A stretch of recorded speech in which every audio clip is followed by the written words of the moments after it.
గురుగారు, మిథున రాశి వారికి ఈ వారం ఎలా ఉంది? మిథున రాశి వారికి 3 గ్రహాలు యోగిస్తున్నాయండి.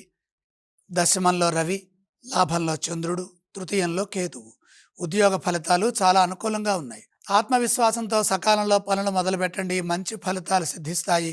స్థిరత్వం ఏర్పడుతుంది. అభివృద్ధి విశేషంగా ఉంటుంది. తగిన సహాయ సహకారాలు అందుతాయి. అలాగే మీ నుండి కూడా సమాజానికి మేలైన ఫలితాలు లభిస్తాయి. తద్వారా పేరు ప్రతిష్టలు సంపాదిస్తారు. విలువైన కాలాన్ని సకాలంలో ఉపయోగించుకోవడం ద్వారా ప్రస్తుత సమాజానికి అవసరమైన విజ్ఞానాన్ని సాధిస్తారు. కాలానుగుణంగా నిర్ణయాలు తీసుకోవడం ద్వారా మంచి ఫలితాలు సిద్ధిస్తాయి.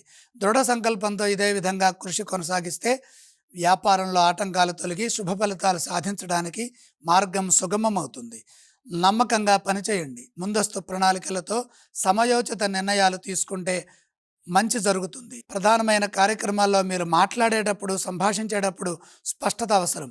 కుటుంబ సభ్యుల సలహాలు తప్పనిసరిగా తీసుకోవాలి. మిథున రాశి వారు ఎటువంటి స్తోత్రాలను పఠిస్తే వారికి మంచి ఫలితాలు కలుగుతాయి?